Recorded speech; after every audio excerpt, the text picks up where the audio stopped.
السلام علیکم ورحمۃ اللہ وبرکاتہ۔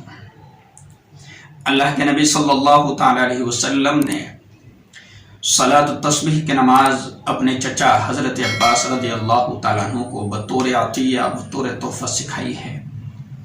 ارشاد فرمایا اللہ کے نبی صلی اللہ تعالی علیہ وسلم نے کہ آپ اس نماز کو روزانہ پڑھا کریں، اور اگر آپ روزانہ نہیں پڑھ سکتے تو ہفتے میں ایک مرتبہ اس نماز کو پڑھا کریں، اور اگر آپ ہفتے میں ایک مرتبہ نہیں پڑھ سکتے تو مہینے میں، اور اگر مہینے میں نہیں پڑھ سکتے تو سال بھر میں ایک مرتبہ ضرور پڑھ لیا کریں، اور اگر سال بھر میں بھی نہیں پڑھ سکتے تو زندگی میں ایک مرتبہ اس نماز کو ضرور پڑھ لیں۔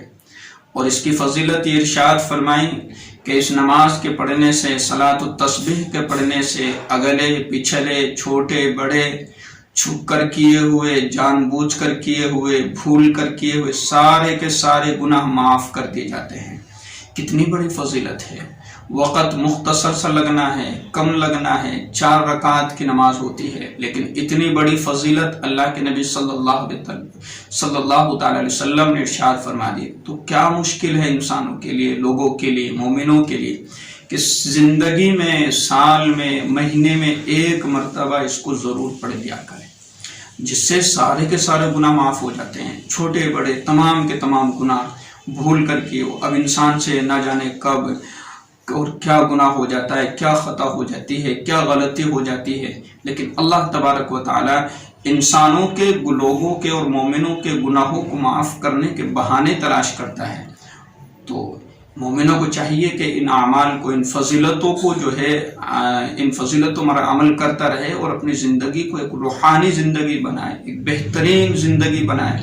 تو زندگی وہی ہے جس میں دل میں سکون ہو، اطمینان ہو، اور اللہ کا خوف ہو، اور اللہ کی محبت ہو، رسول اللہ صلی اللہ علیہ وسلم کی محبت ہو، تو وہ زندگی ہے۔ تو اس کا طریقہ میں آپ کو بتلاؤں بڑی آسانی کے ساتھ اور بڑے آسان لفظوں کے ساتھ میں آپ کو سمجھا دوں گا انشاءاللہ۔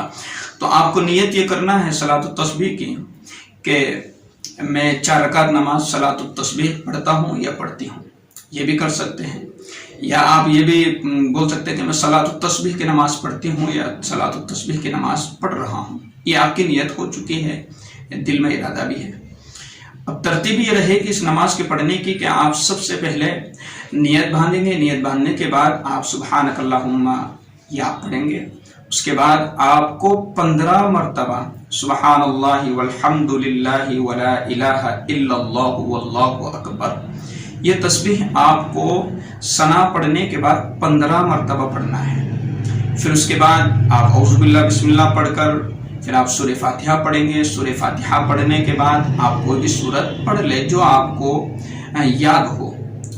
تو اس سورت پڑھنے کے بعد آپ کو 10 مرتبہ یہ کلمات دہرانے ہیں، سبحان اللہ والحمد للہ ولا الہ الا اللہ واللہ اکبر، یہ آپ کو 10 مرتبہ پڑھنا ہے۔ پھر اس کے بعد آپ کو رکوع میں جانا ہے۔ تو رکوع میں ہم سب سے پہلے رکوع کی تسبیح پڑھیں گے، اور رکوع کی تسبیح پڑھنے کے بعد ہمیں 10 مرتبہ یہ کلمات پڑھنے ہیں۔ پھر اس کے بعد جب ہم رکوع کرنے کے بعد کھڑے ہوں گے رکوع سے، تو رکوع سے کھڑے ہونے کے بعد جب ہم کھڑے ہو تو اس کو کہتے ہیں قوما۔ تو قوما میں ہمیں 10 مرتبہ ان تسبیحات کو پڑھنا ہے۔ تو پھر ہمیں اس کے بعد 10 مرتبہ پڑھنے کے بعد ہمیں سجدے میں جانا ہے۔ جب ہم سجدے میں جائیں گے تو 3 تسبیح جو ہم سجدے کی پڑھتے ہیں، اس کے پڑھنے کے بعد ہمیں 10 مرتبہ ان تسبیحات کو پڑھنا ہے، سبحان اللہ والحمد للہ ولا الہ الا اللہ واللہ اکبر۔ پھر ہم سجدے سے سر اٹھائیں گے، بیٹھیں گے، تو اس میں ہمیں 10 مرتبہ ان تسبیحات کو پڑھنا ہے۔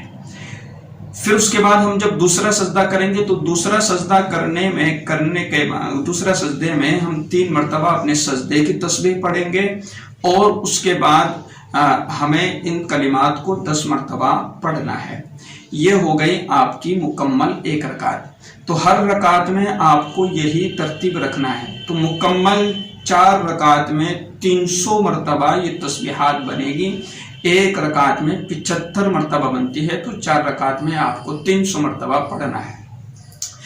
اب بہت سے لوگ یہ غلطی کرتے ہیں اس میں کہ ہم تسبیحات کو یاد کیسے رکھیں کہ بھئی کتنی ہو گئی، 5 ہو گئی، 6 ہو گئی، 7 ہو گئی، 8 ہو گئی، 9 ہو گئی، 10 ہو گئی، تو بہت سے لوگ اس طریقے سے اپنے انگلیوں پر گنتے ہیں، یہ پڑھتے پڑھتے گنتے رہیں گے، تو یہ غلط طریقہ ہے۔ طریقہ یہ ہے کہ آپ نے جب نیت باندھ لی ہے تو پھر اس کے بعد آپ کی انگلیوں کی جو پورویں ہیں ان کو دباتے رہنا ہے بھائی، 1 2 اس طریقے سے نہیں، بلکہ آپ نے ہاتھ یوں باندھ لیا ہے، ہاتھ باندھنے کے بعد آپ نے اندازہ لگانا ہے کہ بھئی 1 مرتبہ ہوگا سبحان اللہ والحمد للہ ولا الہ الا اللہ واللہ اکبر، یوں ہلکے سے اشارے سے آپ انگلی کا ہلکا سے اشارے سے آپ اندازے سے رکھیں، دوسری مرتبہ، پھر تیسری مرتبہ، پھر چوتھی مرتبہ آپ انگلیوں کے اشارے سے یوں اس کو دباتے رہیں۔ تو یہ طریقہ ہے انگلیوں پر اس کو شمار کرنے کا۔ اگر کوئی اس طریقے سے گن رہا ہے نماز پڑھتے پڑھتے یوں، تو پھر یہ طریقہ صحیح نہیں ہے، درست نہیں ہے، اس سے نماز میں کراہت آ جاتی ہے۔ تو انگلیوں پر شمار کریں، لیکن آپ انگلیوں کو یوں، جیسے یہ انگلی ہے تو آپ یوں دباتے رہیں گے تو آپ کو اندازہ ہو جائے گا، کیونکہ ایک انگلی میں 3 نشانات ہوتے ہیں، 3 جگہ ہوتی ہے، 3 حصے ہوتے ہیں، تو آپ 1 2 3 ہو گئے، 4 5 6 7 8 9 اور 10۔ تو یہ طریقہ سب سے بیسٹ ہے، سب سے بہترین ہے انگلیوں پر ان کو شمار کرنے کا، کہ آپ نے ہاتھ رکھا پھر یوں آہستہ آہستہ آپ دباتے رہیں۔